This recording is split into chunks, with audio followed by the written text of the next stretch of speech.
Well, while cleaning this up, I found some labels. Other labels. Actually, everything's labeled in here.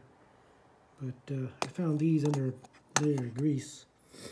Player accident assembly. This one's the road motor. 376, 306. And then there's inside blue car inside lane motor. And they say 60/60 cycle. Yellow car outside lane motor. 5750-1892. Both these motors are the same, of course. I just used a little soap and water to get the grease off. The grease from these bicycle chains, I guess, over the years have just added a layer around here. Once it dries out, I might put another little coat. I've actually started to take some of the hardware off of here. This one's spun. I can't get this one out. So I just sanded that a little bit to make it less rusty. Anyway, so small progress here and there. Get all cleaned up and put it back in. Now, I'm having a little trouble getting these frozen nuts off of here. Here's one here. Here's another one here. And the way these are attached is there's just a small rivet underneath here pressed fit into this plywood board. So if the nuts are frozen, then they happen to just spin in the plywood and they don't come out. And for this bracket, I got all of them out.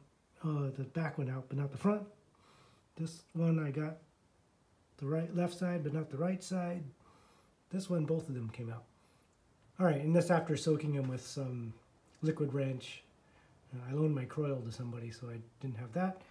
But the trick I figured out is I took two of the nuts I did get off and I stacked them up here on top. And I locked them together with two wrenches. So you scissor them together and you lock them, and then you loosen this one while holding the top nut. I can't do it with one hand. You do that, and then that breaks it loose. And that's gonna work now. So then I'll get that off, and I'll get this stuff soaking in the de-ruster as well. There it is. Totally rusted up, but out. And I think the thing to do is to glue some toothpicks into the bottom of the hole where the wood is so that this thing grabs again when I put it back together. So off to the de-rusting agent. After about 12 hours in this rust remover, the parts look pretty good. So I love that this stuff is non-toxic and you can just touch it. So these were all completely rusty and brown before, and you can see that their result is quite good.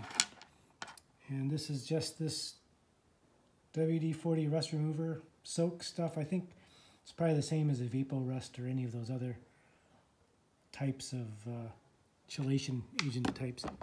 And here's a couple washers. So anyway, good. So ready to put back together.